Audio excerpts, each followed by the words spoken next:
All right, Daniel chapter 7. We're in Revelation 13. We're not all of a sudden switching Old Testament. But I want to start this morning with Daniel chapter 7. Starting in verse 3. We mentioned last week how that there's a direct, seemingly direct connection from what's being said in Revelation 13 to Daniel chapter 7. Especially as it pertains to the these different forms of different animals that are referred to in Revelation 13 regarding this great beast that is arising out of the sea. But here in Daniel chapter 7, we find four great beasts in verse 3 that Daniel is seeing in his vision. Four great beasts come up from the sea, each different from the other. And remember, we talked about this great beast arising out of the sea in Revelation 13 and how that seems to suggest this kind of the sea of humanity. And in Daniel 7, these four represent these different empires that are going to come along. Well, verse 4, the first was like a lion. It had eagle's wings. And then at the end of verse 4, it was lifted up from the earth, made to stand on 2 feet like a man, and man's heart was given to it. Verse 5, suddenly another beast, a second like a bear. It was raised up on one side, had 3 ribs in its mouth between its teeth, and they said thus to it, arise, devour much flesh. Verse 6, after this I looked, and there was another like a leopard, which had on its back 4 wings of a bird. The beast also had 4 heads, and dominion was given to it. Verse 7, after this I saw in the night visions, and behold, a 4th beast. Now this 4th beast, you'll note, is different from all the others. He says, behold, this 4th beast was dreadful and terrible, exceedingly strong. It had huge iron teeth. It was devouring, breaking in pieces, and trampling the residue with its feet. It was different from all the beasts that were before it, and it had 10 horns. Now, we go back to Revelation 13, and we see as John is standing and he's seeing this beast arise out of the sea. And how many horns does this beast have? It has 10 horns. And it has a form like a leopard, verse 2. His feet were like a bear, his mouth like a lion. The same imagery that is given in Daniel 7 regarding kind of the different empires that would come along. And here's this one that contains kind of the best of all of those empires. And that's exactly what's being described regarding the Roman Empire. And here in verse 2, the dragon gave him his power, his throne, and great authority. Remember, Revelation chapter 12 describes this great dragon and how the great dragon is expressly identified as being the serpent of old, Satan, the devil. And how that Satan was constantly trying to usurp the plan of God, trying in some way to stop the people of God. He was constantly at odds as an adversary against Jehovah and against Jehovah's people. Well, now here in chapter 13, now we still have reference to the dragon, which is still Satan. But verse 2 describes this empire, and particularly the leaders of the empire and those who are going along with the evil of the empire. But this idea here of the dragon gave him his power, his throne, and great authority. Again, it's the empire as a whole, not any one specific Caesar or leader of the Roman Empire. But the fact that this kind of worldwide conquest and worldwide control existed within the Roman Empire, but specifically the evil or sinful nature of it is what's being emphasized here. That idolatry, certainly all the gods of the Roman and Greek pantheon, but also the Caesar worship, and that is being enforced throughout the whole world. Then in verse 3, we see how that there's one of the heads that has been mortally wounded. The deadly wound was healed. Okay, and we describe that there's 2 different, I guess, train of thoughts regarding this. One is that it applies specifically to the Roman Empire, which, if that's the case, most would point to specifically the suicide of Nero, which kind of threw the empire into chaos. But given the fact that this is kind of a combination and description of all of these empires that have come and gone, and how that Rome is kind of the culmination of this, and does represent the last world empire, and it would seem to suggest that this head that was mortally wounded is simply kind of a recognition of this cycle that's being described in Daniel 7. How that one comes up and this empire is like a bear, and another comes up and this empire is like a leopard, and so on and so forth. It's this constant cycle where you think, okay, now this world empire is done, it's over with, and now kind of the evil that might have been associated with it, as every world empire sought to impose its own religions and its own worship of its own gods. Now it's done, it's over with. But inevitably another one would take its place. Verse 4, verse 3 rather, all the world marveled and followed the beast. And I want to emphasize that there was a lot of good regarding the Roman Empire as well, at least from a societal and technological standpoint. Okay, it wasn't all evil and sinful per se, but what we're emphasizing here is specifically the sinful element of the Roman Empire, that sinful aspect of idolatry worship, and then to persecute those, especially Christians, who didn't adhere to what they said what they should do, which was to worship their gods and worship Caesar. All the world marveled and they followed the beast. They followed, they were defending the Roman Empire, and they even say here at the end of verse 4, who is like the beast, who is able to make war with him? And I'm sure every population of people who were proud of their empires before, every world empire, they all said the same thing. What is like our world empire? Who's able to make war with us? Look how strong we are. Look how powerful we are. Never again will there be another empire. We are the only one, and we'll be established forever. And of course, each empire would eventually fall, taken place by another. But they worshipped whom? They worship Satan. Now, that wasn't a conscious thing, verse 4. They worshiped the dragon who gave authority to the beast, but they worshiped the beast. Okay, that's kind of their worship, and their sense of self-value was found in the beast and what in the beast propagated, which was idolatry, Caesar worship, and in a lot of ways they put their trust and their faith not only in their religious construct, but also in their political construct as an empire. That's where they put their faith. That's where they put their trust. And of course, the beast follows the dragon. And so in the end, the people followed the dragon. Even though it wasn't a conscious thing. They didn't consciously follow Satan, but that's what they ended up doing. Then in verse 5, this beast, again, still talking about this particular, the Roman Empire, and again, specifically dealing with these blasphemous things, verse 5. That speaks directly to the I guess you could say, religious element to this. That they're propagating this idol worship. He was given a mouth speaking great things and blasphemies. He was given authority to continue for 42 months. Again, this emphasis on this limited time. Okay, that 42 months, that 1,260 days, that 3.5 years, that time times and half a time. It's this limited time that God has put in place that he would allow this war against the saints to continue. It would not be forever. It would be limited. Verse 6, he opened his mouth in blasphemy against God. Again, this beast representing the sinful idol worship, Caesar worship of the Roman Empire. He opened his mouth in blasphemy against God. And in 3 ways he blasphemed God. He blasphemed God's name, his tabernacle, and those who dwell in heaven. And the key component of this, to talk about God and how that all 3 of these things go back to Jehovah. Jehovah's name also speaks to him being the one true God. He that exists. I am that I am, God told Moses. His tabernacle being that spiritual realm in which he dwells, but also I guess you could say, the sense of that holiness and purity associated with it.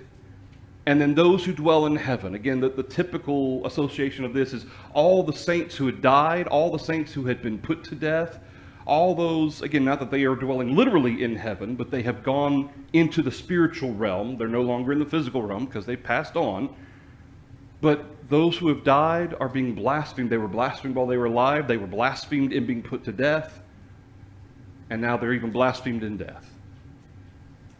And this whole idea of kind of what these saints are going through during this time, this period where this great war is taking place, is being described in verse 6. They're having to hear all the time the blasphemies against Jehovah, blasphemies against that spiritual realm and the realm of purity and holiness and Jesus, and also the fact that they're associated with Jehovah, with Jesus, and with the church that Jesus established. Therefore, those who have died in Christ, they too are blasphemed. Anything through verse 6? I wanted to point out a quote from Bob Harkrider's commentary. He says, "The authority of the state has been ordained by God," and we certainly, Romans 13 verses 1 through 7 helps us understand that. "But when the people who make up the state cease worshiping God, then the state is given over to the enemy. Although the sea beast did not have power of his own, Satan gave to him virtually unlimited power and authority to work as his ally. Note the similarity between the appearance of the beast and his mentor, the great dragon." I thought that was a really good point to make, that this isn't that God appointed Rome to do these things, in this sense that God made Rome this way. Rome chose this course of action. It chose to be what it was. And while God has ordained the sense of government and encouraged the sense of government, and certainly as a result to emphasize and promote that which is good, does that mean that people who sometimes take over governments and nations don't abuse that authority? Okay, certainly they do, all the time. And this is the case as well, particularly from the perspective of religious conviction and this propagating up the idols and Caesar worship in contrast to Jehovah, and in fact persecuting those who worship Jehovah. And so I thought that was a really good point to make. Then in verse 7, it says, "It was granted to him." Remember how verse 5, "He was given a mouth speaking great things and blasphemies." Okay, this was allowed to happen. Verse 7, "It was granted to him to make war with the saints and to overcome them, and authority was given him over every tribe, tongue, and nation." Notice the reference to this war, to make war. The direct reference from Daniel chapter 7, how that this nation would war against the people of God. And here it was granted, it was allowed to this empire to make war with the saints and overcome them. Now, what do you think that means, to overcome them? Does that mean that the saints were conquered? That the church was destroyed or conquered? Okay, and remember how back at the end of chapter 12, because the great dragon could not reach the woman, okay, the woman was taken out and placed away and protected. Okay, and again, my personal idea of that is God's plan that was still continuing despite the fact that some people couldn't see it. Okay, it felt like maybe for some of these saints that has God forgotten us, yet God was still nourishing and taking care of his plan. Well, Satan could no longer do anything to affect the plan of God. He never could anyway, but now he knows he can't. So what's he going to do? He's going to direct his attacks at the offspring. And that's us. Okay, we are the offspring of the plan of God through Christ Jesus, making up the church that belongs to Christ. And so Satan directs his attacks to them. Well, this is how this is coming about. Okay, basically chapter 13 is describing what at the end of chapter 12, how Satan's going to direct his attacks to the offspring. And it's through this persecution, through this war with the saints. The sense here of verse 7, to overcome them, is not the sense in which they have been broken. It's not the sense in which they've been conquered. It's simply the sense that he has been granted authority to affect them physically. Now, the overcoming doesn't mean that he conquered their hearts or that somehow he conquered their souls, but rather he was allowed to conquer their bodies. He was allowed to make war, especially that concept of war there directs the sense of physical conflict. Well, overcoming then is directly related to that physical conflict. The beast, or Rome, was allowed to physically overcome the saints. But is the church a physical construct? or a spiritual one? It's a spiritual one. And while the saints are here, we live in the flesh, okay? We are flesh and blood. Can anyone separate us, anyone outside of ourselves, separate us from the love of Christ? Romans 8. No. No, nothing can separate us from the love of Christ. As long as we remain faithful to the Lord, there is nothing that can affect our souls. No matter what Rome did, they could not conquer the souls of those who chose to remain faithful. All they could do was kill them.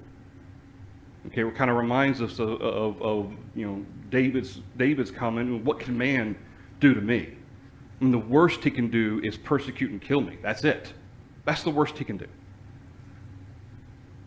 So verse 7, authority was given him over every tribe, tongue, and nation. This is describing a world empire. It controlled the known world at that time. Just as most, all these other four major empires had in the past, or three other major ones had, this one does as well, but perhaps even more so to an extent never seen before and would never ever be seen again.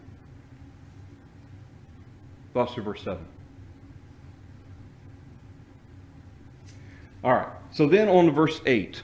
All who dwell on the earth will worship him, whose names have not been written in the book of life of the Lamb slain from the foundation of the world. If anyone has an ear, let him hear. Now, verse 8 is kind of an interesting phrase, because keep in mind, this is being written and mentioned in the first century, or at the end of the first century. This is in the late 90s AD that this is being written. All who dwell on the earth will worship him. Well, not that they already haven't been in the sense of the kind of the description of all of this. But keep in mind, this is being written as this war has in essence only just begun.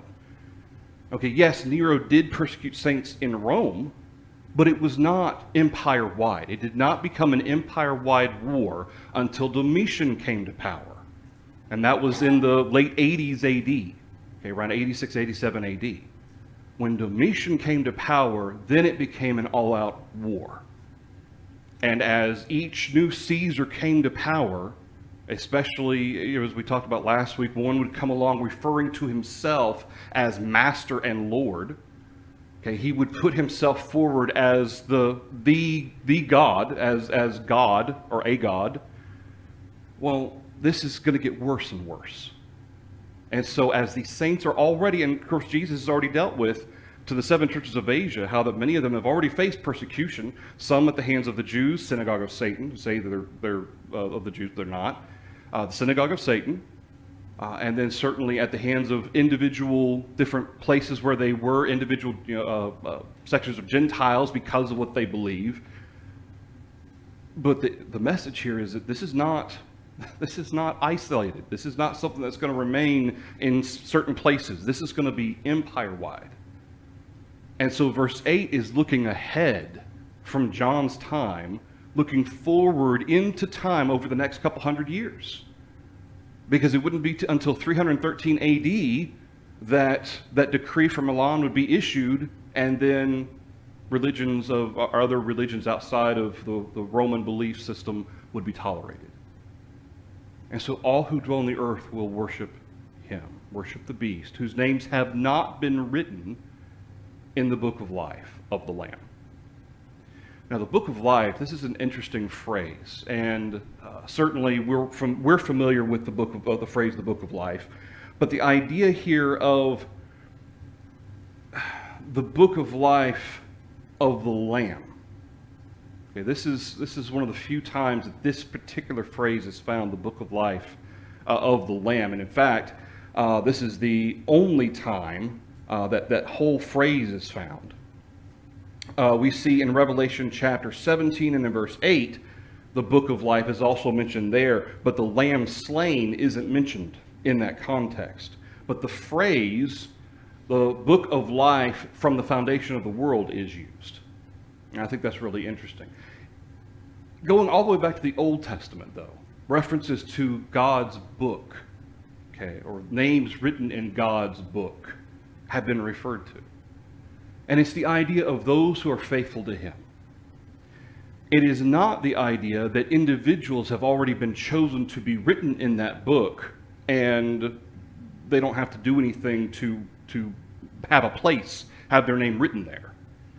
From the foundation of the world, what do you think that speaks to? Particularly in this instance of verse 8.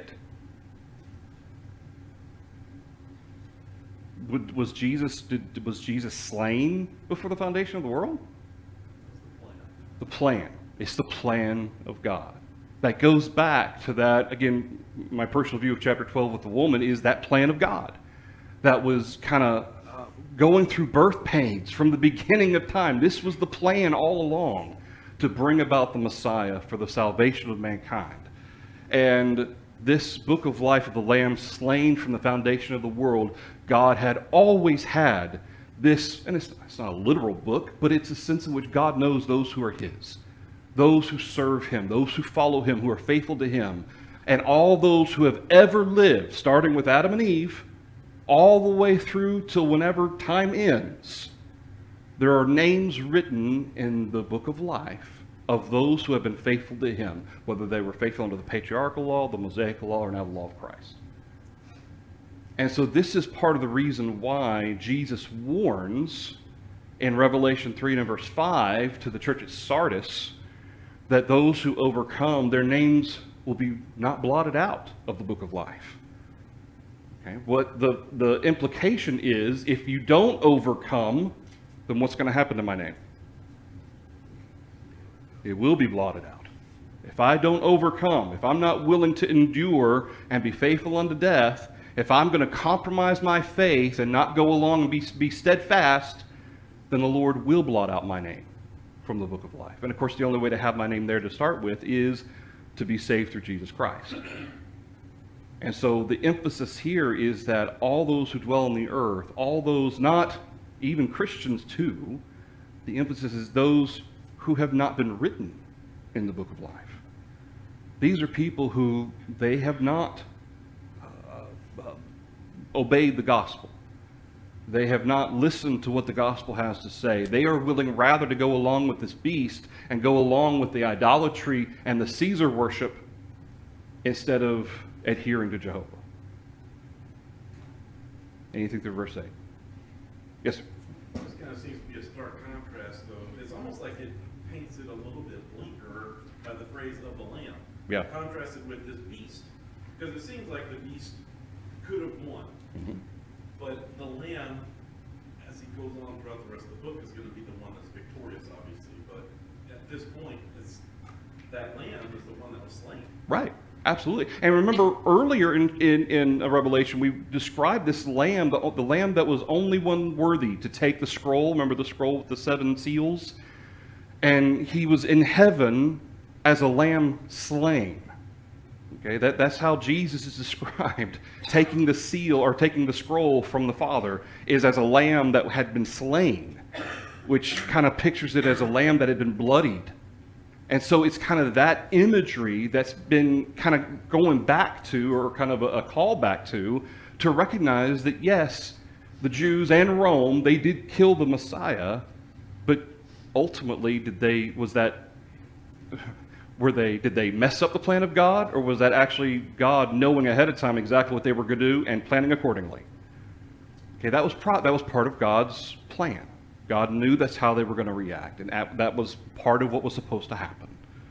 And so as a result of that, despite the fact of this overcoming physically, just like Joe mentioned, there may have been an overcoming physically of the Lord, well, even though I wouldn't even say that. Remember, Jesus says, I lay my own life down. It's not that anyone takes it from me. He's laying it down of his own will. But in that sense, yes, his life was taken in the sense that it was killed. And these saints, their lives are killed, but does that affect the soul at all? No. So then verse 9 is really interesting as well, because the only times you see this phrase, anyone has an ear, let him hear. This phrase is found 8 times in the New Testament, all in the book of Revelation. 7 of the 8 are all found to whom? The 7 churches of Asia, chapter 2 and chapter 3. This is the only other time in the entire New Testament or in the book of Revelation this phrase is used. Now, when we talked about the seven churches of Asia and how that at the end of every letter to each of the churches, Jesus says this phrase, "He who has an ear to hear, let him hear." Why was that with the seven churches of Asia? Well, what does this seem to suggest? Pay attention. You need to listen to what I'm saying, and also the application of spiritual wisdom, of godly wisdom to these things. He who has an ear to hear, you need to listen to what I say, because this is important. And to all those seven churches, the letters from Jesus, were they important? I mean, if we received a letter directly from the Lord, would we consider that important? Absolutely. And we should listen to every word he said. Well, here, although this isn't being spoken by Jesus, it's interesting that this phrase is used here as an emphasis, both of verse 8, because remember how that this phrase, anyone has an ear, it was referring to all things that had been said prior to. Okay, well, if anyone has an ear, let him hear. And I suggest that verse 8 is the key component of that, leading into verse 10. So it's verse 8 and verse 10. So verse 8 says, those who dwell, they are going to serve the beast, but their names are not written in the book of life. That's in contrast to your, of course, this message is to Christians, people who are being faithful to the Lord. Your name is written in the book of life. Therefore, you are not to serve the beast. You are not to worship him, because the Lamb was slain and thereby has secured the opportunity for salvation. Thus, verse 10, he who leads into captivity shall go into captivity. He who kills with the sword must be killed with the sword. Here is the patience and the faith of the saints. And I suggest to you that verse 9 is emphasizing the importance of verse 8 and verse 10. Listen to these words, because verse 8 describes the beast and these people and how they're going to be worshiping these false idols and false gods. They're not written in the book of life. What is going to be their end? They're going to be destroyed. Verse 10, he who leads into captivity shall go into captivity. What happened to all those prior empires? They all fell. Every one of them. And what has God already decreed is going to happen to Rome? It's going to fall.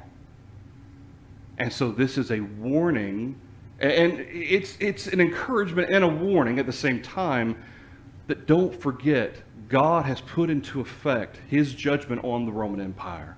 He who leads into captivity, just as Rome led people into captivity, Rome will be led into captivity. He who kills with the sword, Rome kills with the sword. But God's judgment is Rome will fall, and with that fall, Rome will be killed with the sword. Here is the patience and the faith of the saints. What is that about? How does what John says in verse 10 have anything to do with the patience and the faith of the saints? Okay, there is a sense of hope and an understanding that will God bring vengeance upon this beast?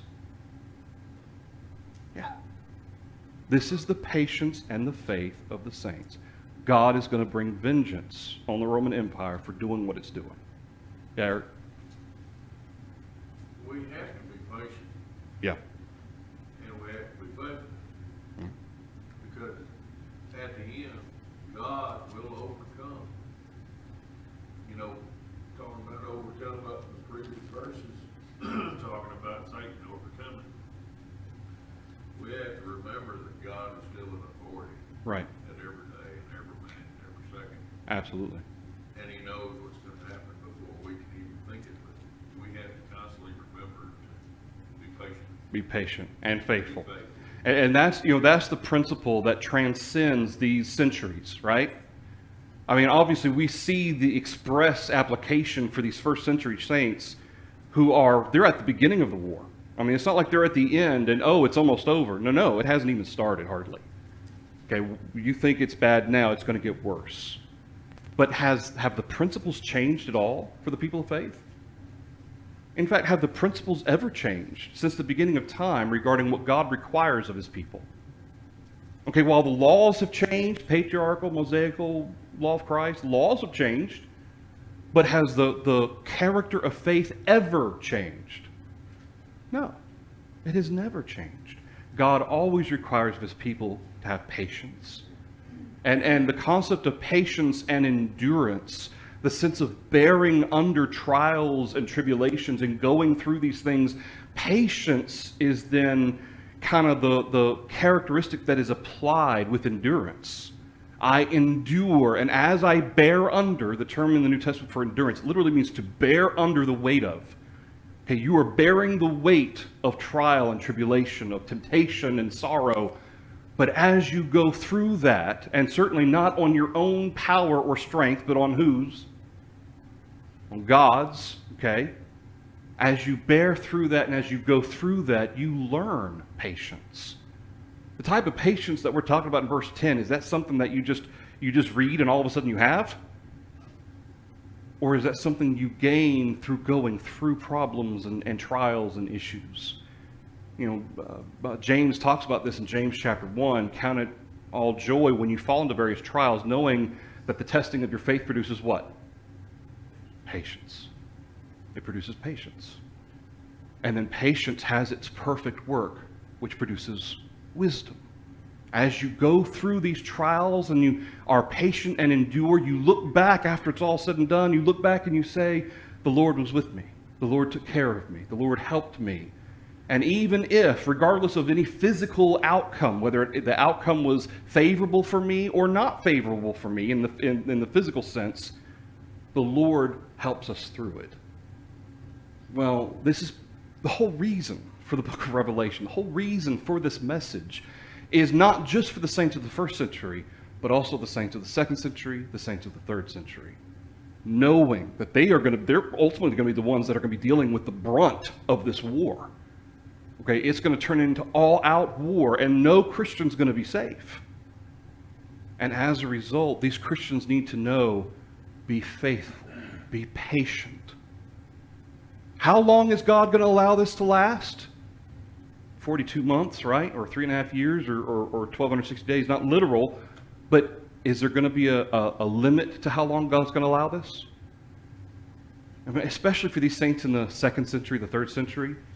The outlook is probably, if they didn't have this message from the Lord, the outlook might be bleak to them. This is never going to end. It's never going to stop. Christians will always be persecuted and killed for the rest of time. The church eventually will be wiped out. But what does God say?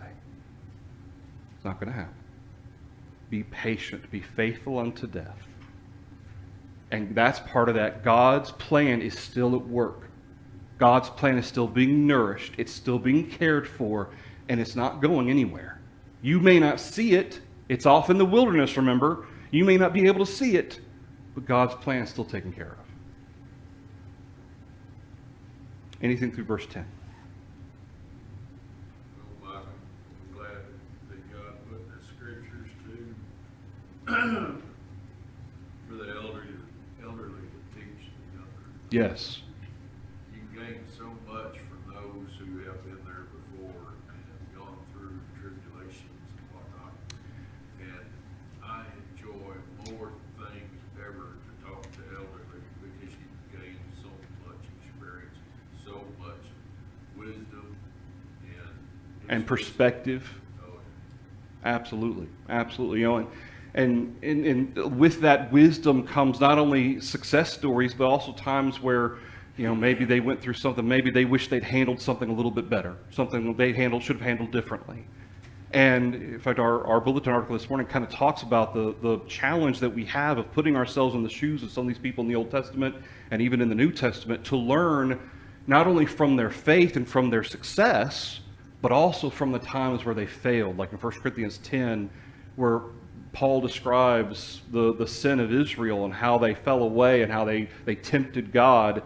And these things were written for our learning. These things were written as an example to us so that we won't make the same mistakes.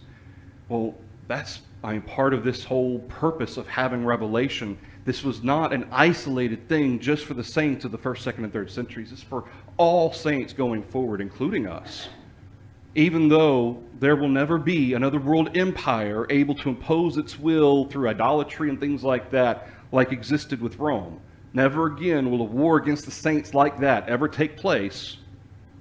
Do the applications still remain the same?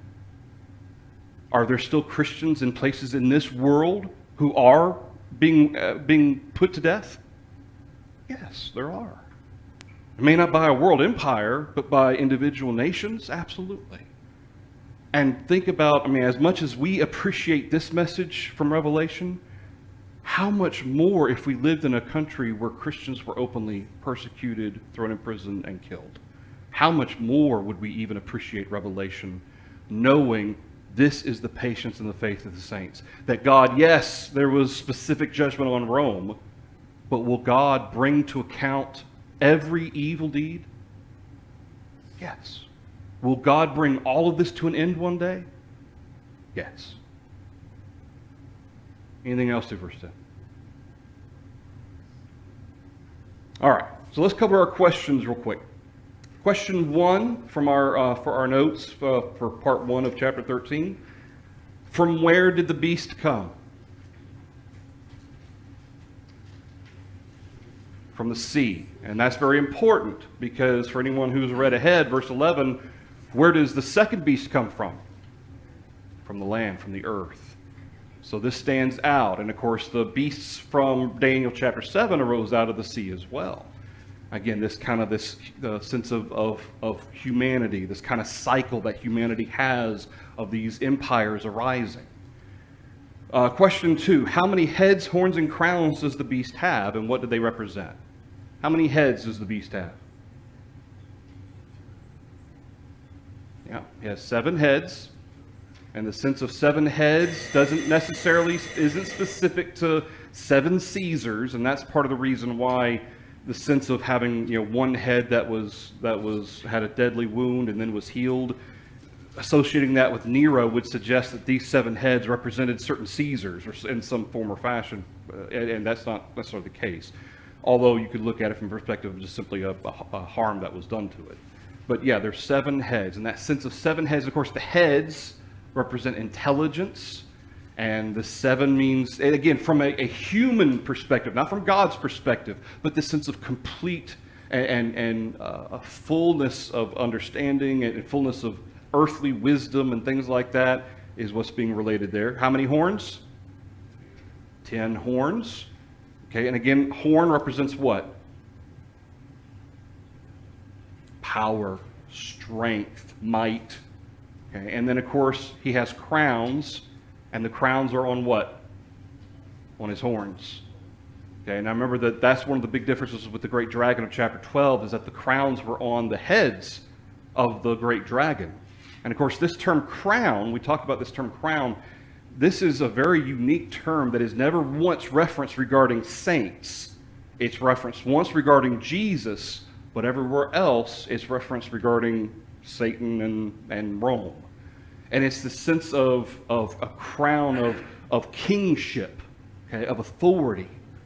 Well, again, I suggest the difference between the dragon, devil's kind of his kingship, his power and authority kind of comes from his guile and his intelligence, whereas Rome, their kingship, their royalty came from their power, their might, their military ability and so forth. And so that might be why it's on the horns instead of the heads. Question 4, what characteristics seem to be represented by the 3 animals, and where else in prophetic scripture do these 3 animals appear? What 3 animals do we have mentioned? The lion, leopard, and bear. What other passage mentions these 3 animals? Daniel 7. Daniel 7. And the characteristics, we talked a little bit about that and how that the lion, certainly that sense of kingship and the sense of strength and courage. And then, of course, the bear, that sense of kind of weighty strength, and the leopard, the kind of that swiftness and speed associated with that. And certainly all three of them are what kind of animals? Predators. They're fearsome. And certainly in that day and age, you came across one in the wild, you didn't have much chance of survival. And that's part of that fearsome nature that this empire has. Question 5, in what 3 ways does the beast blaspheme?